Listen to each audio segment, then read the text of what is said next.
Hey traders, Akil Stokes here of TradingPower.com. It's Monday morning. Usually my weekend review videos come out Thursday, but I have something special for you today. Now I just wrapped up a pretty long video for my six-figure syndicate members talking about a few trades I took last night and also a couple that are on my radar for today and possibly the week going ahead, the normal stuff that we give them.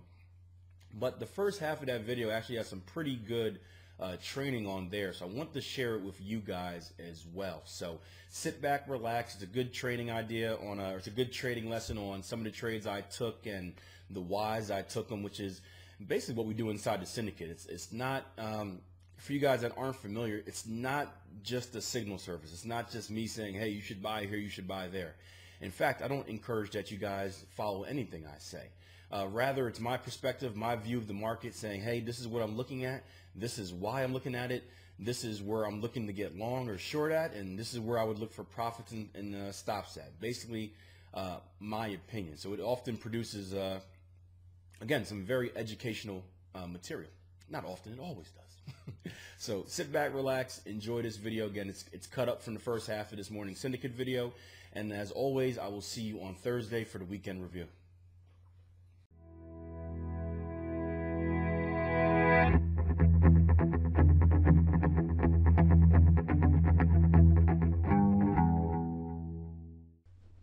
Hey syndicate members, Akil Stokes here. Good morning, happy Monday. Have a few trades on my radar and a few trades that I took last night actually I want to talk about quickly. One was here on the pound yen. And you can see that it's actually worked out pretty nice for me so far. I got in about 168.92. We're looking at 170.43 right now. But I want to show you why I got in, and it's pretty simple.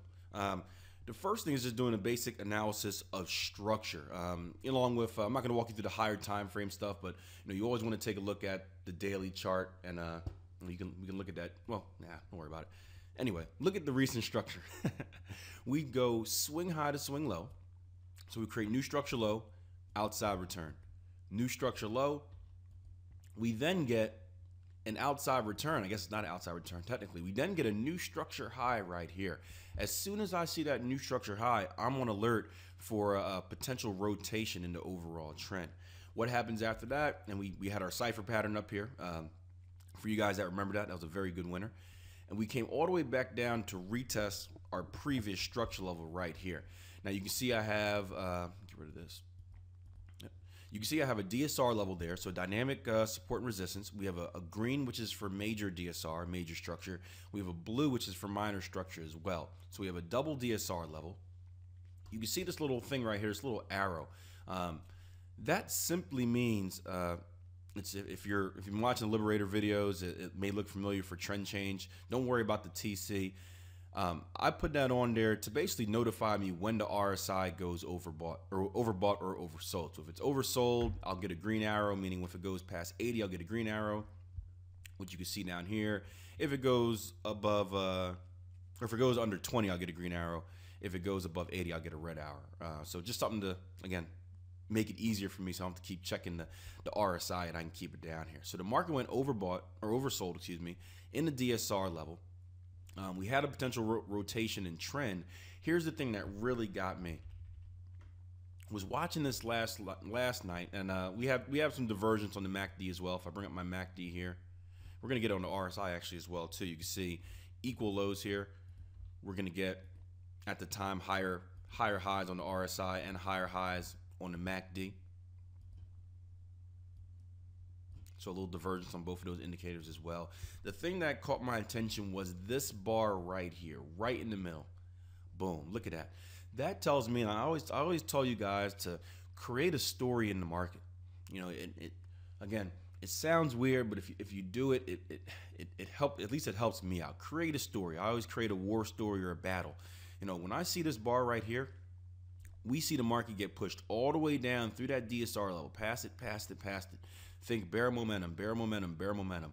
Then think about the amount of buy orders that are in this area that are able to defeat this candle and essentially bring it all the way back up, even past its open.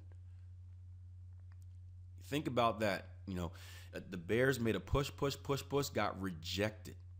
it was that right there which I took as my entry signal. Entered next bar market. Again, you always want to wait till that bar continues. You know, if you're watching this live, you don't want to enter as it's getting sucked up, because, well, you know, if this is a 4-hour chart, you could be, you know, 3 hours and 55 minutes into it, and then it comes back down and closes below, which gives you an entirely different signal. But we did get sucked up, waited till next bar market, got long, and then took first targets at a retest to the structure level right here. Didn't want to be too greedy with it. Didn't want to be too greedy. So took first targets at a retest at the structure level. I'll be looking for a new structure high right here for my target twos up at 173.27. There was a similar opportunity on Euro Yen as well. Unfortunately, and that may have been on the hourly. Yeah, similar opportunity on Euro Yen as well. Unfortunately, the thing that had me hesitant on this one was the fact that not only did we just recently break a new structure zone, we created a lower low, which is a big warning sign for trend continuation. We didn't have the same divergence on my indicators. With that being said, we do have a very nice zone, I should say. If we go to the Euro Yen daily chart, you can see there's a very nice structure zone right here. The market's been in the uptrend. We're consolidating right down into that zone. So this is one that I really wanted to buy, and this was actually the first one on my radar. You can see look left, structure leaves clues. This is one that I really wanted to buy, and this one was the first one on my radar. Unfortunately, I didn't get what I needed. So, you know, a good rule of thumb is, when in doubt, stay out. When in doubt, stay out. So didn't take that. Another trade I took last night was Aussie CAD. This one's pretty simple. Aussie CAD 4-hour. You can see double bottom right down here into a minor structure zone. Double bottom into a minor structure zone here on Aussie CAD. Nothing too basic there. Now, there are a few trades that I want to put on the radar for you today as well. Just want to get that out the way first, since I couldn't do a video last night. One is Aussie dollar.